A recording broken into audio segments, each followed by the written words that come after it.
I'm very excited because I want to talk about the pillar on which the Church of God was founded. The pillar on which the Church of God was founded. And once we know this pillar, we believe that it can also help us to make new and great. Someone said amen? Amen. I want to start sharing from this because it's a very loaded book. Amen, someone.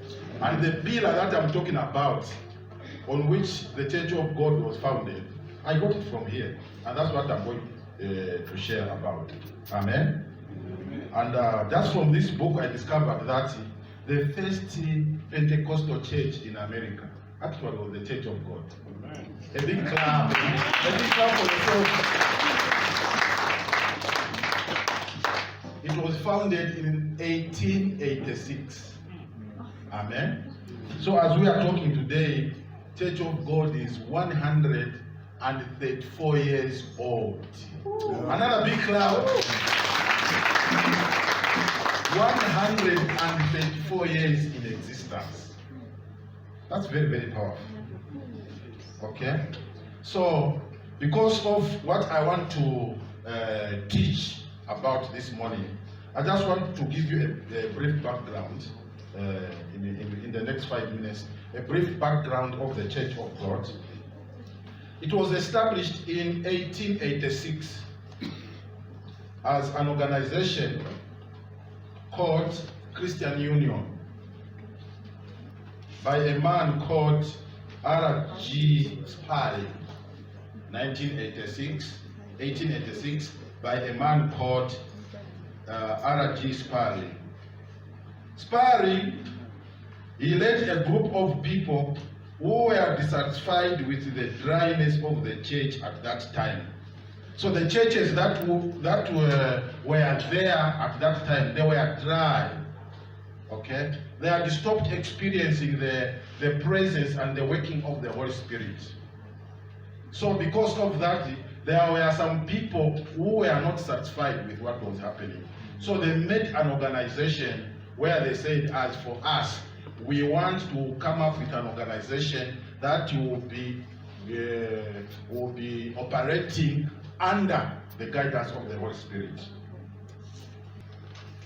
So in 1886, therefore, the first organization, which was to be called Church of God later, it was formed. It started as Christian Union.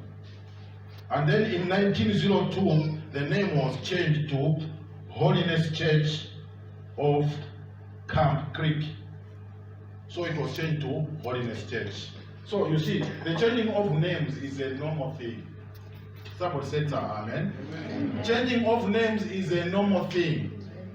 So Church of God started as the Christian Union in 1886. It changed the name because they wanted to move in a certain direction.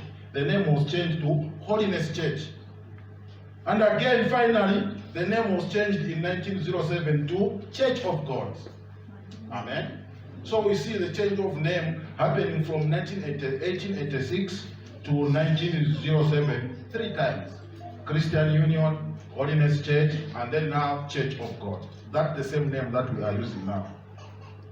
So meanwhile, as all that was happening, in 1903, a man called Ambrose Jessup Tomlinson, he joined that group of people that came together, okay? And he helped in the organizing of that group, and he also participated and played a major role in the planting of churches in the area where they were operating from. That was in Tennessee in the US.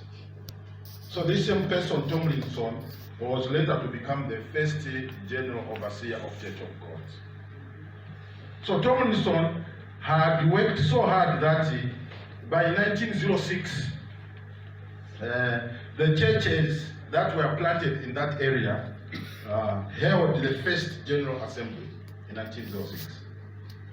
So I want to bring you to the core value of this first group of the people that started Church of God.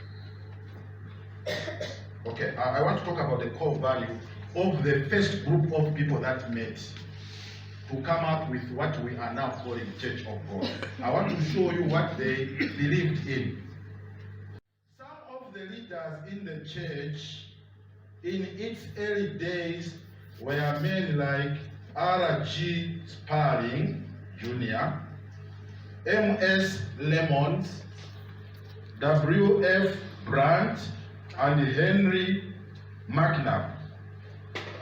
These men had emphasized the baptism in the Holy Ghost since 1896.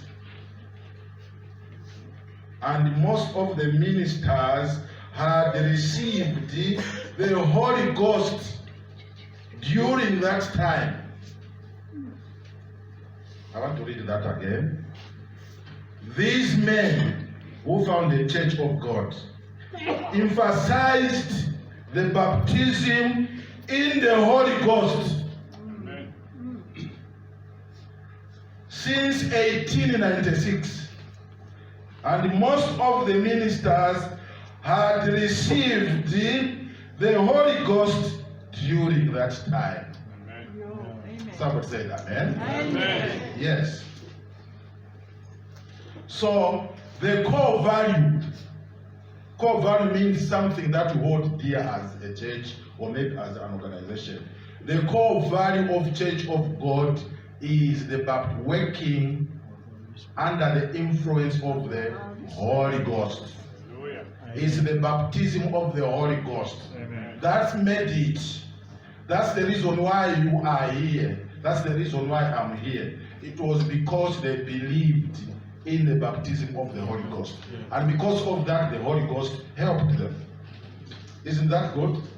Amen. So from that time onwards, because they believed in the working of the Holy Ghost, the church exploded even up to where we are today.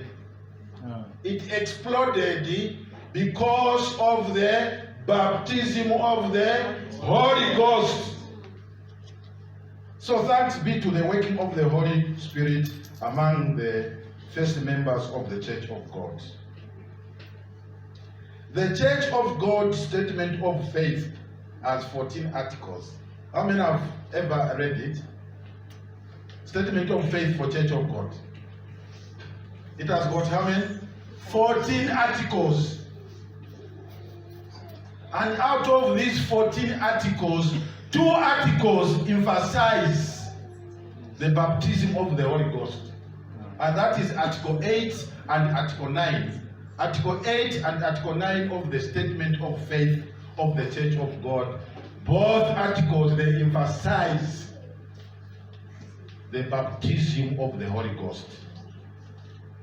So today, I'm going to preach from Article number 9 of this sermon, the Manual for Church of God. That's where I'm going to preach from. I have not prepared any sermon, so I'll preach directly from this one. I just have got this one to help me with the outline so that I remain organized. Otherwise, I'll be reading and preaching directly from your manual. Amen, somebody? Yes. So the title of my message therefore today is Back to the Roots. Somebody say back to the roots. Back to the roots. Yes, and which roots are we talking about? We are talking about the roots of the baptism of the Holy Ghost. Amen. Because we have heard and we have read that these people who started this ministry, they were helped by the Holy Ghost. And in the early years, all of them, the leaders, were baptized in the Holy Ghost. Somebody said amen. Amen. So how many have already received the baptism of the Holy Ghost here? Okay. So how many have not yet received the baptism of the Holy Ghost? Don't be shy. Why are you scared of your neighbor as though they are the ones who created you? Are they the ones who created you? Were they there when you cried and your mother gave birth to you? Why are you scared of your neighbor? How many have not yet received the baptism of the Holy Ghost? We are not saying that we say that you are a sinner if you have it. All have sinned and fallen short of the one. So if you are there and you have not yet received the baptism of the Holy Ghost, today is your day. Amen. I said today is your day. Amen. Yes, because the presence of the Holy Ghost is here. Amen. And is just waiting to baptize you in the Holy Ghost. Amen. And you don't need to miss this chance. Maybe, who knows, it will come again next year. So don't miss this chance. Tell your neighbor that don't miss this chance. Yes, today is today. Yes. So it's back to the roots. Okay? So I'm going to read now. I'm going to start now. It's a very powerful material. That's why I'm even wording it nicely, because we don't want it to be torn. Okay, I'm going to page 31. And the reason why I'm sharing this is so that those who have not yet received the baptism in the Holy Ghost, we give them an opportunity to do so. Someone said amen. Amen. And those that are already baptized in the Holy Ghost will believe God that He will take you to a higher level. Amen. So all of us are going to be partakers of what is going to happen today. Amen. Someone said amen. Amen. Okay, page 31 here, I'll read. Okay, that's my introduction. Okay.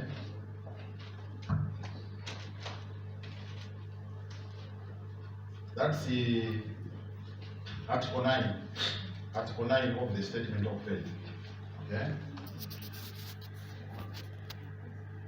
Okay, maybe there is a doubting. Who is the doubting Thomas here? Any doubting Thomas here? I'm sure they are there. He's here. I want to read from here.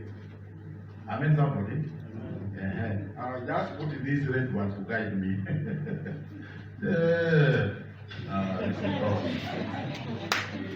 Okay, and I'm starting Article 9. We believe, let me start with Article 8, because I said both articles, right? Yeah, but my discussion is on Article 9. Article 8 says, we believe in the baptism of the Holy Ghost subsequent to a clean heart. Amen. That's Article 8. Okay? It means that you receive the Holy Ghost after your heart has been made clean. Amen. Okay? Only after your heart has been made what? Clean. Because if you receive the Holy Ghost before your heart becomes clean, you may receive another spirit. Amen, somebody. Yeah. So it's very, very important that when we give you an opportunity to receive the Holy Ghost, you should be convinced that my heart is clean. Amen, somebody. Amen. And we are going to help each other to do that in case your heart is not clean. Okay, so Article 9 says, we believe in speaking with other tongues. Amen. As the Spirit gives utterance, and that it is the initial evidence of the baptism of the Holy Spirit. Amen. That is Article 9. Amen. We believe in speaking with other tongues as the Spirit gives utterance, and that it is the initial evidence of the baptism of the Holy Ghost. Yeah. Okay, so next here it says expansion. So the experience of speaking in tongues, when genuinely experienced, is a manifestation of the Holy Spirit. So when you genuinely receive the baptism of the Holy Ghost, it is the manifestation of the Holy Spirit. The sign that the Holy Spirit is at work in your life. Someone say amen. Amen. This experience represents the full commitment of the believer to the will of the Holy Spirit. It is a divine human communion in which the believer speaks in exact response to the mind of the Holy Spirit. The believer is powerless to speak, without this responsible relationship with the Holy Spirit and without the Spirit's movement upon him. Speaking in tongues in this manner is the initial outward evidence of the baptism of the Holy Spirit.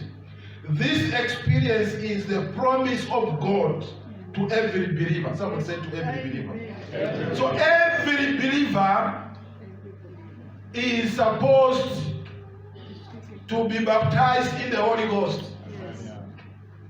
Speaking in tongues by the movement of the Holy Spirit is a continuing ministry of the Holy Spirit. So this means that when it started during the day of Pentecost in Acts 2:4, it does not mean that it was the end. It is supposed to continue until Jesus Christ comes back. Amen. Someone said amen. Amen. So even in our times, we are supposed to experience the baptism of the Holy Ghost. Amen. Explanation now. Speaking in tongues is consistently related to the experience of being filled with the Holy Spirit as reported in the book of Acts. The initial outpouring of the Holy Spirit upon the disciples of Christ is related in these words. These words are quoted from Acts 2 verse 4. And they were all filled. Someone said all filled. And they were all filled with the Holy Ghost and began to speak with other tongues as the Spirit gave them utterance. So that's the first instance that we see of the baptism of the Holy Ghost is Acts 2 verse 4. They were all filled with the Holy Spirit. And after that, all of them began speaking in other tongues. So that's why we say that the initial evidence that you have received, the baptism of the Holy Ghost, is that at least we should hear you speak in tongues. And thereafter, then the Holy Spirit will begin to give you other symptoms or other manifestations that show that you have been baptized in the Holy Ghost. But the initial evidence is the speaking of other tongues.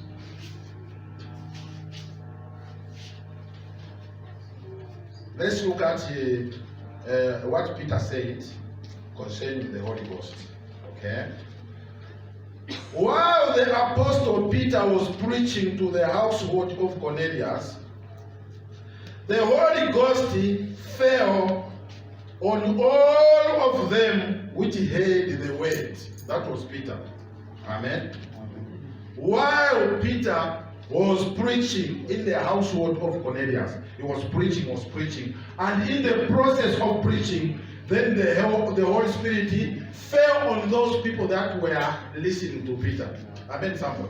Amen. So, which means that even as I continue preaching, during the process of preaching, it's possible that someone can receive their baptism of the Holy Ghost. Amen. Because while Peter was preaching, some received.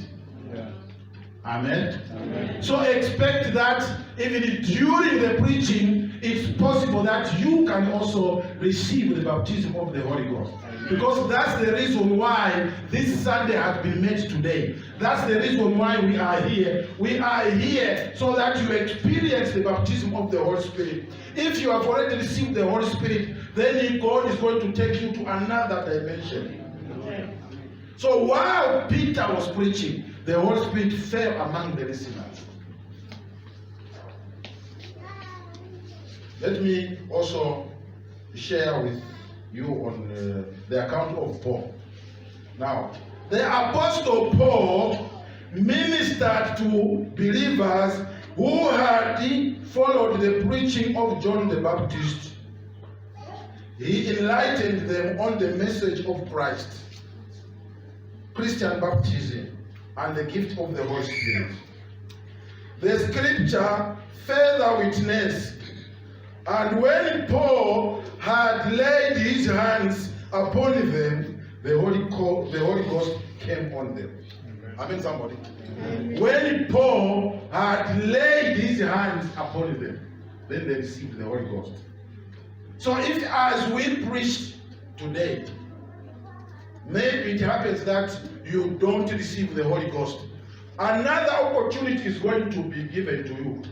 Okay? We'll make an altar call here, and then we'll lay our hands on you. And as we do that, you are going to receive the baptism of the Holy Ghost. Amen. Somebody say amen. Amen. Somebody say amen. Amen. How many are ready to receive the baptism of the Holy Ghost? Even those that are already baptized, I said, God is going to take you to another time. So I expect all hands to be up. How many are ready? Because that's an action of faith. Because the Holy Ghost is now watching. It's not me that is going to do it. It's the Holy Ghost that is going to do it. Okay? He cannot come to speak to you himself. Because all of us, we can scamper. Amen? If God drops you, all of us will scamper for deliverance. Amen? So he's using a person such as me today. Amen? So I want you to have faith that the Holy Ghost is here. And then today, he is going to baptize you in the Holy Ghost. It's powerful. Today is a powerful day. Because you cannot be new and great if you have not received the baptism of the Holy Spirit. You cannot be. Amen? Because the baptism of the Holy Ghost prepares you for service, to serve God. You cannot serve God when you have not received the Holy Spirit, the baptism of the Holy Ghost. It's very difficult. Someone said amen? Amen. For example, a person who has received the baptism of the Holy Spirit, they can pick up their book, their Bible, and go to Manda Hill, there near Zanam, and lift up their Bible and say, repent, or you are going to perish. Just at Manda Hill, and people are eating pizzas, people are pushing their trolleys. You alone, you are lost in your own world. And you are telling people, repent, or else you perish. A normal person cannot do that. No. A normal person cannot do that. You need to be drunk for you to be that, to do that. I met somebody. I remember when we used to be drunk, we would say anything and we are not drunk. Okay? So the baptism of the Holy Ghost is likened to being drunk. Because when you are drunk, sometimes, in most cases, you don't care what you say. Amen? You need the Holy Ghost, the baptism of the Holy Ghost, for you to go on the bus and preach. It's embarrassing. It feels embarrassing if you are not drunk. But when the Holy Ghost makes you drunk, you can do it. Somebody say amen. Amen. You need the baptism of the Holy Ghost for you to perform a careless dance in front here. A dance where you go down, down, down. Somebody say amen. Amen. A normal person cannot do that because you are worried that your girlfriend is going to laugh at you. You are worried that your boyfriend is going to laugh at you. You cannot do it if you are not drunk in the Holy Ghost. You cannot do it. You are worried that maybe your wife is going to scream at you. At why did you perform that dangerous dance? So you need to be drunk in order to save God. Amen. Because when you are drunk, you don't fear nobody. You don't fear any embarrassment. The reason why you don't dance going down is because maybe you are not baptized in the Holy Ghost. But today, you are going to receive the baptism in the Holy Ghost. Amen. I say you are going to receive the baptism in the Holy Ghost. Amen. So that when you are praying, you are not even worried about this person. Worried about a person who can die when they are gassed. You should worry about a person who cannot die even if they are gassed. Amen, someone. So when it is time to worship, you can only worship from your heart when you are filled with the Holy Ghost. Because this is preparing you for service. Somebody said amen. Amen. Yeah. Next week is the students that are going to preach. Students, are you there and are you ready? Okay, you are ready. So that other week now, we'll start talking about service. Because all of you are here You need to find what you can do in church. If you are shy, today the shyness will go away as you receive the baptism in the Holy Ghost. Somebody said amen. Yes, all of us, we are here to deliver one or two things. At least something. You should be known to deliver something. What are we going to say on your memorial? What are we going to say? Huh? Use this time to do your part. And when you are doing your part, don't be scared of nobody. Do it. Of course, we know that there. Okay, we'll talk about that when we talk about service. Because see, when we begin to talk about service, I'm going to remind you that you should be aware of frogs, cracking frogs. You know, us who grew up in the village, okay? When you are going to draw water, those days before soil erosion came, there are reeds this side, and there are reeds this side, and a very small path leading to the well of water there, and frogs are cracking. Frogs are cracking also this side, and you are walking, it's 19 hours, because maybe you forgot to draw water during the day, and you are going down, and there are some who are singing in soprano, some frogs are singing in tenor. Which other one? Bass. Now, if you get scared of the frogs, you will not draw the water. You will go back home with your empty bucket. So we are going to emphasize that when you are serving God, those are there. The frogs are there. I said the frogs are there. Yeah, so we'll talk about that the other week. Okay? So when Peter was preaching, during the preaching, they received. And when it came to Paul, he laid his hands on them and they received. Someone said amen? Amen. Yes. Now, next, I want to say that this experience is for all people. Okay? And I'm continuing reading from here. Okay? Water. Okay? So, in as much as my body is thirsting for water, that's how your soul is supposed to thirst for the Holy Ghost. So, my drinking of water is prophetic.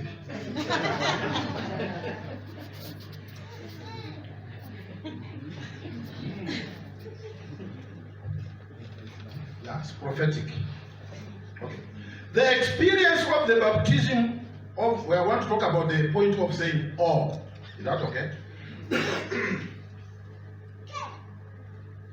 The experience of the baptism of the Holy Spirit is the will of God for every believer. It was so promised in the Old Testament prophecy of Joel 2:28 to 32. This is cited by Peter on the day of Pentecost. And it shall come to pass in the last days, says God, I'll pour out my spirit upon all flesh. How many are all flesh here? There are some who are not all flesh. Okay? So there is a promise that God made in the book of Joel, that in the last days such as these, God is going to pour out His Spirit on all flesh, including me. Someone said, including me. Including me. Good. My guide is here. The next point that I want to talk about is now this one. The fact that there are two versions of the baptism of the Holy Ghost. There are two versions. So hear and hear me well today. There are two versions. I want to emphasize on this because there has been a lot of some misleading information here concerning the baptism of the Holy Spirit to a level. Remember Pastor Josephat? Pastor Josephat belonged to one of the churches of God in Northwestern Province. And before he became a pastor, he went to a church of God. Okay? And then he started speaking in tongues in the church. And then an old man tapped on his shoulder and said, "Shh. Your friends tried to do what you are doing, but they failed and left. You are also going to fail and leave." Imagine. So maybe that old man used to practice witch, because when the church is heated up and you have got wizards in the midst, the fire of the Holy Ghost begins to disturb them, and they don't want that. So people that are against the speaking of tongues, there is something that they fear. There is something that they feel when you begin to pray in the spirit. Amen, somebody. Yeah, so I want to make this clear to say that the baptism of the Holy Ghost has two versions. And I'm reading these versions from this manual. Amen, somebody. Amen, somebody. Amen. Do you still like me? Do you still like me? Yes. Okay. If you do, there I go. Okay. Where are the versions now? Okay, let me read this. The continuation of the experience of speaking in tongues by the power of the Holy Ghost is evidenced in the instructions that are given to the Corinthians. There is a ministry of the Holy Spirit in giving various kinds of tongues. Okay? This is found in 1 Corinthians 12:10. Okay? The Holy Spirit in his ministry, he gives different kinds of tongues. And then I continue. The Holy Spirit gives a ministry of tongues which must be interpreted. Somebody said, which must be interpreted. Which must be interpreted. Which must be interpreted. Which must be interpreted. Yes.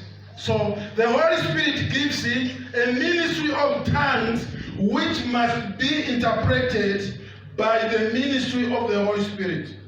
That's 1 Corinthians 14:13 there. He also, somebody said he also. He also means we are going to the second version, isn't it? Isn't it? That's the meaning of this English, isn't it? He also, okay? He also gives a ministry of tongues which is a mysterious. Somebody say mysterious. Mysterious. Yes. Mysterious communion between the believer and God.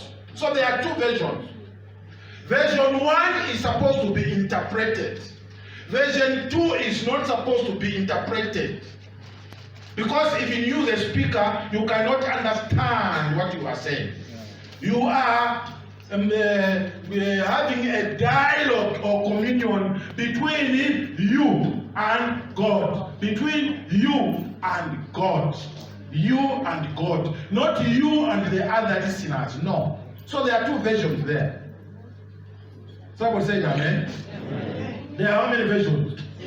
Yes. The first one needs to be interpreted. And this interpreted one, when I speak, then someone should hear what I have spoken. But the other one, you don't need to even hear what I mean. It's between me and God. It's between me and what? God. Yes. Tell your neighbor that it is written in that manual. It is written in that manual of the Church of God. Yes. Is that clear now? Is that clear? Okay. So the next point here is it concerns two ways of how you can use the baptism of the Holy Spirit. How can you use the baptism of the Holy Spirit? Two ways which I discovered here. Okay? And I want to continue and I'm here. Where? Okay? Paul's understanding in all these instructions is that These provisions are for all believers in all ages in the church. This one I've already talked about. Because it said, I would that you all speak with tongues, but rather you prophesy. For greater is he that prophesies than he that speaks with tongues, except he interpret, that the church may be edified. That's 1 Corinthians 14:5. The ministry of tongues continues in the worship experiences of the believer. Okay? So, the speaking of tongues, you can speak your tongues also when you are worshiping God. Someone said amen. Amen. You can worship God in tongues. Okay? So, we are saying the ministry of tongues continues in the worship experiences of the believer. What is it then? I'll pray with the Spirit, and I'll pray with understanding also. So, praying with the Spirit and pray with understanding. When you pray in the Spirit, you may not understand certain things. So you can pray, you should pray with the number one, understanding. Well and good. But sometimes you should also pray even if you don't understand what you are praying. So I'll pray with what? In the Spirit and also with understanding. Isn't it? Is that making sense? Okay. I'll pray with the Spirit and I'll pray with the understanding also. And then the second version, I will sing. Somebody say sing. Sing. I will sing. I will sing with the Spirit, and I will also sing with understanding. So when you are speaking in tongues, okay, you can speak those that can be understood and those that cannot be understood. Somebody said amen. And you can also use the Holy Ghost in your singing. So there it says that you can sing with what? Understanding. And also you can sing in the Spirit. How many have ever heard of people who sang in the Spirit using tongues? Me, I've heard about, I think two. Or, I heard Benny sing in using tongues. Okay. When you're singing that song, breathe upon me, breath of God. Breathe upon me, Spirit of the Lord. As I lift my hands in surrender to your name. Okay. There is a version which is sung, and at the end it broke into tongues. Amen. So you can sing in tongues, you can speak in tongues, and some of them can be interpreted, some of them cannot be interpreted. Okay, but whilst we are doing all these tongues, okay, we all know that there must be order, isn't it? There must be order, because I have heard people who say this order, it means that the tongues that you can't interpret, you go and sing them in your bedroom. That's an insult. That's an insult to the Holy Ghost, isn't it? Don't you think it's an insult to the Holy Ghost? At the time that you cannot interpret, go and sing them in your bedroom. Because to answer that question, I'll take you back to Acts 2:4. Those 120 believers were in one room, and all of them, they were speaking in tongues. They were not in their bedrooms. Somebody said amen. Amen. They were in one room. The 120, remember the 120? Yes. They were in one place. And all of them, they were speaking in what? Yeah. This one, everybody was speaking. Amen. So when it's time for everybody to speak, that's order, isn't it? It becomes disorderly when I'm preaching here and the Sister Chimunuka said, oh, I'm preaching, man, order, man. Amen, somebody. That's when it becomes disorderly. When you are trying to interrupt some programs. Amen. But when the one who is leading says, let us pray in the Holy Ghost, All of us, we pray in the Holy Ghost, we're in the same place. I'm an example. Because those 120 in the upper room, they were in one. They were in one. They were in one what? Room. Yes. Somebody said amen. Amen. Yes. So that's where I'm going to end. That's where I'm going to end. So,